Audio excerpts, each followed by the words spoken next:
Penunjukan Pak Heru Budi Hartono ya sebagai penjabat gubernur oleh Pak Jokowi itu sangat tepat. Sangat tepat sekali. Kenapa begitu? Karena kita nanti akan melihat tidak hanya penduduk DKI Jakarta tetapi secara nasional.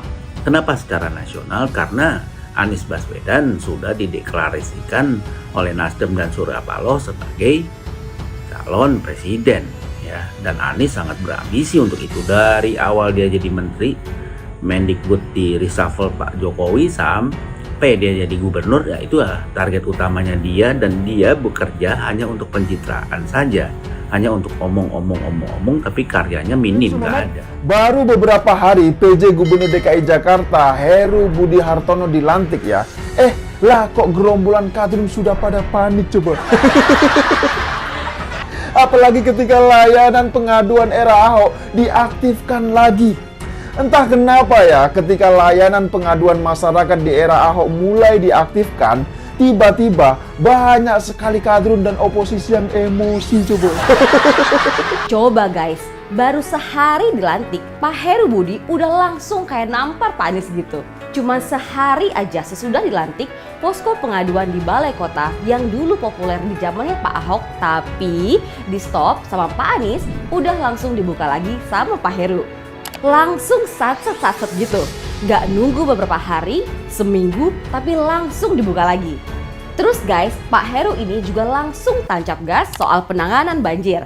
Caranya, nah ini juga caranya, langsung aja nonjok Pak Anies. Sadis lah pokoknya Pak Heru ini. Padahal Heru Budi Hartono baru mengaktifkan layanan pengaduan untuk masyarakat. Belum juga beliau ini belusukan ke kampung-kampung kumuh yang ada di Jakarta. Bisa dibayangkan bagaimana reaksi kadrun jika PJ Gubernur DKI Jakarta belusukan ke kawasan yang kumuh.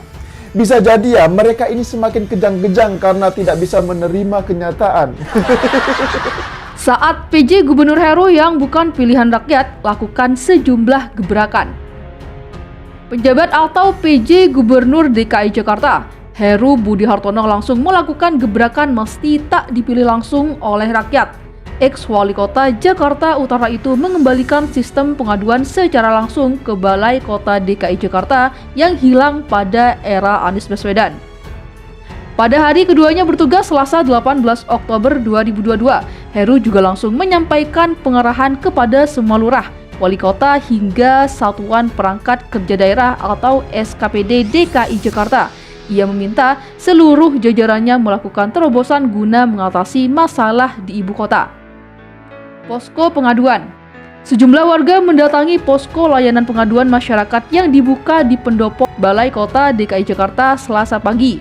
Diah Primastuti dari komunitas Juang Perempuan mengatakan, ia dan rekan-rekan komunitasnya mendatangi posko untuk mengadukan masalah birokrasi di puskesmas dan kelurahan di Jakarta Utara. Mengadukan terkait layanan puskesmas, kelurahan, dan rumah sakit, kata Diah.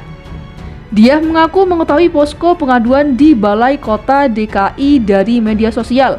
Kemudian salah satu warga bernama Martina Gunawan mengadu karena kliennya memiliki masalah sengketa lahan dengan pemerintah Provinsi DKI.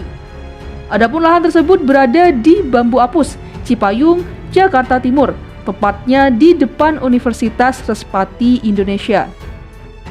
Kami mengajukan lahan ini untuk dibebaskan oleh Pemprov DKI Jakarta mulai dari tahun 2016. Setelah dilihat zonasinya, lahan milik kami ini hijau sehingga kami diberikan disposisi, kata Martina. Martina mengaku ia juga dimintai uang oleh petugas Dinas Pertamanan dan Hutan Kota DKI guna mempercepat penyelesaian pembebasan lahan milik kliennya. Permintaan itu sejak 2019. Gebrakan lain, Heru meminta para lurah se-Jakarta untuk memotret lokasi di wilayah administrasi masing-masing yang masih tergolong kotor. Oleh lurah, dalam waktu 3 bulan, lokasi yang kotor tersebut harus sudah dibersihkan.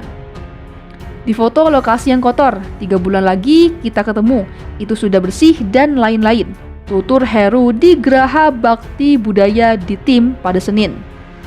Ia menegaskan jika menemui kesulitan, para lurah diminta untuk meminta bantuan kepada camat hingga wali kotanya. Larang wali kota untuk cuti. Di lokasi yang sama, Heru meminta para wali kota di Jakarta untuk tidak mengambil cuti selama musim hujan. Ia mulanya mengingatkan kepada para aparatur sipil negara atau ASN yang hadir di sana bahwa kini sudah memasuki musim hujan. Hari ini kita memasuki musim hujan. Saya minta kepada seluruh jajaran para wali kota untuk tidak mengambil cuti, untuk tidak keluar kota, sebutnya. Hal ini dilakukan agar para wali kota bersiaga menghadapi musim hujan. Kemudian Heru juga meminta para lurah se-ibu kota agar tidak menjadikan petugas penanganan prasarana dan sarana umum atau PPSU sebagai staf pribadi mereka. Dalam kesempatan itu, ia bercerita tentang nasib PPSU yang bekerja tak sesuai tugas pokok dan fungsinya pada 2016. Hal itu dia ketahui berdasarkan penuturan PPSU yang bersangkutan. Kepada Heru, lurah tersebut kalau itu mengaku ada 2 PPSU yang mengurus rumahnya dan 1 PPSU yang menjadi sopir pribadinya. Oleh karena itu, Heru menegaskan bahwa jangan ada lagi PPSU yang bekerja tak sesuai tugas pokok dan fungsinya. Sebab lanjutnya, PPSU harus bekerja berdasarkan kontrak. Heru mengaku menceritakan nasib PPSU itu agar tak ditiru oleh lurah lainnya. PPSU jangan jadi staf Bapak Lurah, mohon maaf, jangan jadi driver atau suka bawain koran, tegas dia. Tindak pembuang sampah sembarangan. Tak hanya itu, Heru meminta jajarannya agar menindak secara tegas para pelaku pembuang sampah sembarangan. Menurutnya, bentuk penindakan tegas itu adalah mengunggah momen saat warga membuang sampah sembarangan.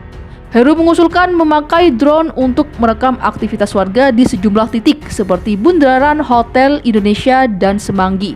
Bisa tidak kita pakai drone di titik tempat yang biasa orang makan, terus buang sampah sembarangan. Kan itu ada di Bundaran HI dekat Semanggi, lalu dibelokkan yang mau ke Kokas, urai Heru. Ambil pakai drone, siapa yang buang sampah sembarangan kemudian bisa ditayangkan di YouTube kita. Diimbau untuk tidak membuang sampah sembarangan, sambungnya. Heru menegaskan penindakan itu dilakukan sebab buang sampah sembarangan merupakan hal yang tak baik. Evaluasi program untuk APBD. Masih di tim, Heru meminta anak buahnya untuk mengevaluasi program Pemprov DKI Jakarta. Menurut dia, evaluasi itu dilakukan sebagai dasar membuat program pada 2023 dan anggaran pendapatan dan belanja daerah atau APBD DKI 2023.